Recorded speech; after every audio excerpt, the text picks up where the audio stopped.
یہاں میں ضمناً ایک چیز عرض کر دوں، مفتی حنیف قریشی صاحب کی جو پوڈ کاسٹ ہوئی تھی ہمارے بھائی ارشاد بھٹی صاحب کے ساتھ حفظہ اللہ تعالی، اس میں حنیف قریشی صاحب نے ڈرامہ بازی کی تھی اسی طریقے سے جو انہوں نے جیل میں آ کر کی تھی، بجائے اس کے کہ وہ سوالات کے جوابات دیتے اور رجسٹر کھول کے انہوں نے کم از کم 1 گھنٹے کی تقریر کی ہے۔ دنیا میں کبھی آپ نے کوئی انٹرویو ایسا دیکھا ہے کہ 1 گھنٹے ایک بندہ بولتا رہے دوسرا سنتا رہے؟ حالانکہ یہ لوگ تیار تھے اس پوڈ کاسٹ کے لیے۔ میرے پاس جب ارشاد بھٹی صاحب آئے ہیں مجھے کچھ نہیں پتا تھا میرے ساتھ انہوں نے کیا کرنا ہے۔ مجھے تو انہوں نے کہا کہ علی بھائی یہ رمضان شریف کا مہینہ ہے تو میں چاہ رہا ہوں رمضان کے مسائل نہ پبلک کو بتائے جائیں، مجھے یہ کہہ کے انہوں نے پوڈ کاسٹ لی۔ لیکن آپ کو پتا ہے میں تو ہر وقت T20 کھیلنے کے لیے تیار ہوں۔ ہاں، میرے تو بائیں ہاتھ کی بھی چھوٹی انگلی کا کھیل ہے۔ دیکھا آپ نے پی ٹی اے والوں نے صرف ارشاد بھٹی صاحب کے سوالات وائرل کر دیے اور انجینئر کی ایسی کی تیسی کر دی، جواب تو انہوں نے سنے نہیں تھے۔ انہوں نے صرف آسٹریلیا کی اننگ دیکھی تھی، ساؤتھ افریقہ کی تو ابھی باقی تھی، وہ 434 چیز بھی ہونا تھا۔ اس کی وجہ سے وہ پاکستان کی ہسٹری کی سب سے زیادہ وائرل پوڈ کاسٹ گئی ہے۔ آج بھی ارشاد بھٹی صاحب کے چینل پہ وہ ٹاپ پہ ہے، 2.6 ملین لوگ دیکھ چکے ہیں۔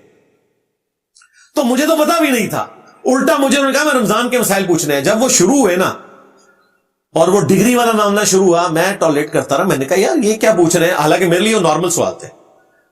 تو میں نے اسی دوران طے کر لیا کہ میں اب بھٹی صاحب کو اسی طریقے سے ٹریٹ کروں گا جس طرح میں مولویوں کو ٹریٹ کرتا ہوں۔ اور پھر دنیا نے دیکھا ایک چیز صرف اس میں تھی کمزوری والی، کمزوری کہہ لیں یا انکمپلیٹ تھی، جو میں نے دعویٰ کیا تھا کہ عمران خان صاحب نے صحافی کو روک دیا تھا عافیہ صدیقی کے حوالے سے سوال کرنے سے۔ بھٹی صاحب نے کہا کہ اس کا ثبوت پیش کریں۔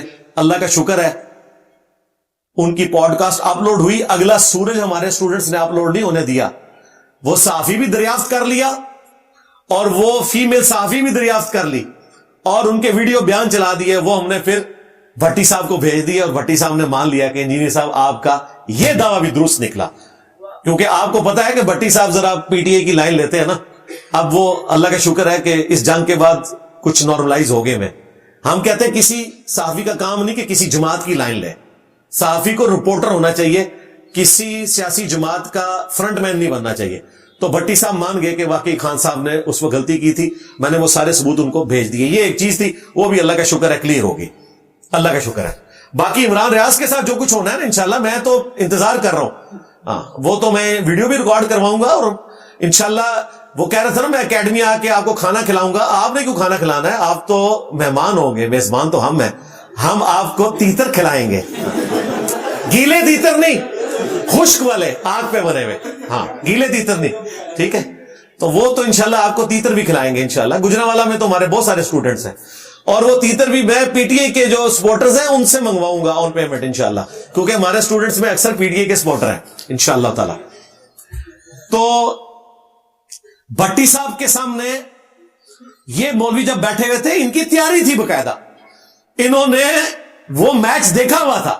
اس لیے دیکھیں وہ کراچی کے جو ہمارے مفتی صاحب ہیں طارق مسعود صاحب حفظہ اللہ تعالی، انہوں نے کہا کہ اگر آپ نے کسی کو اس کے گناہوں کی سزا دینی ہے تو بھٹی صاحب کے سامنے بٹھا دیں۔ اور واقعی ہمارے سوا جس کے سامنے بھی وہ جا کے بیٹھے ہیں اس کے گناہوں کی سزا دنیا میں اسے مل گئی ہے۔ تو حنیف قریشی نے چلاکی کی، اس نے اپنے گناہوں کی سزا بھگتنے کی بجائے رجسٹر نکال کے تو یہ چلاکیاں کرنی شروع کر دی۔ اللہ کا شکر ہے ہمارے اسٹوڈنٹس نے ہماری ویڈیو سے جواب اٹھا کے اس کی میمز بنائی، اور بڑے عرصے سے جو مصباحی صاحب خاموش تھے، ہمیں میمز کا مٹیریل نہیں مل رہا تھا، سمر تاری صاحب بھی اس طرح کی سٹیٹمنٹس نہیں دے رہے تھے۔ ویسے آج کل ایک سٹیٹمنٹ آئی ہے، وہ جو ہمارے ایک اسٹوڈنٹ کھڑے ہوئے اس کے والے سے بھی انشاءاللہ میں کرنٹ افیئر ایک ریکارڈ کروا دوں گا ان قریب۔ تو ہمیں میمز کے لیے مٹیریل نہیں مل رہا تھا، وہ مل گیا اور میمز بنی۔ کافی سارے اسٹوڈنٹس پوچھ رہے تھے آپ نے جواب کیوں نہیں دیا؟ جواب تو میں تب دوں گا جب وہ پوڈ کاسٹ ریکارڈ کروائے گا۔ تو اس پوڈ کاسٹ کے اینڈ پہ بھٹی صاحب نے کہا آپ نے میرے تو سوالات کے جوابات ہی نہیں دیے۔ 18 سوال لکھے ہوئے بھٹی صاحب نے، اور اس بنیاد پہ انہوں نے مفتی صاحب کو ایگری کروایا کہ آپ اس کی دوسری قسط ریکارڈ کروائیں گے تو میں اینڈ پہ پھر انجینئر صاحب کے پاس واپس جاؤں گا۔ وہ دوسری قسط ابھی تک ریکارڈ نہیں ہوئی, بیچ میں یہ انڈیا پاکستان کی وار آ گئی. امید ہے میں مفتی حنیف قریشی صاحب سے ریکویسٹ کروں گا, چونکہ وہ یہ تمام ویڈیوز دیکھتے ہیں, انہوں نے میرے کلپ بھی چلائے ہیں اس میں جلالی صاحب کے بارے میں جو ویڈیو ریکارڈ کروائی. تو مفتی صاحب آپ جلالی صاحب کو بعد میں دیکھیے گا, پہلے اپنے وہ 18 سوالات جو بھٹی صاحب نے آپ کے ساتھ کرنے ہیں نا, ان کے جواب ریکارڈ کروائے. اور اس میں سب سے کریٹیکل سوال ہے جو میں نے ان کو ریکویسٹ کی ہے کہ آپ سے کرنا ہے, کہ تھانوی رسول اللہ کے بارے میں مجھے فتویٰ چاہیے. چشتی رسول اللہ نہیں, وہ تو آپ بھاگ رہے ہیں نا, کتابیں بدل گئی. تھانوی رسول اللہ کی کتاب بھی آپ نے کہنا بدل گئی ہے. پھر میں آپ کو فتاوی رضویہ سے دکھاؤں گا ہاں کہ اعلیٰ حضرت نے تھانوی رسول اللہ کے اوپر کیا کامنٹس کیے ہیں. اور اگر یہ تھانوی رسول اللہ کو غلط کہے گا, جو مجھے امید ہے کہ یہ اسی کو غلط کہے گا, یہ نہیں کہے گا کتابیں بدل گئی ہیں, پھر دیوبندی جانے اور مفتی حنیف قریشی جانے.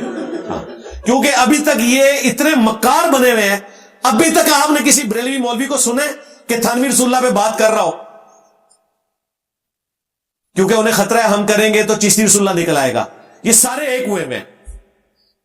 اس سے آپ کو اندازہ ہو گیا کہ کوئی محبت رسول, کوئی توحید, کوئی عشق اہل بیت, کوئی محبت صحابہ نہیں ہے, ٹوٹلی فرقہ واریت ہے.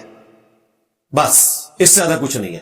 ورنہ ایٹ لیسٹ وہ کفریات جو یہ ہمارے دنیا میں چھوڑے جانے سے پہلے ایک دوسرے کے مانتے تھے, اسے ڈسکس تو کریں نا. اشارتاً بھی ڈسکس نہیں کرتے. تو وہ 18 سوالات کے جوابات انہوں نے دینے ہیں, پھر انشاءاللہ تعالی میں اس کا ریبٹل ریکارڈ کرواؤں گا انشاءاللہ تعالی.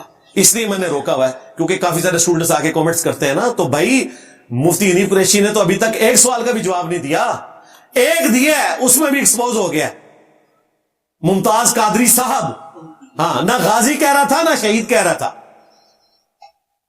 تو اس میں ایکسپوز ہو گیا. ابھی تو اس نے سوالات کے جوابات دینے ہیں ہم نے انشاءاللہ تعالی.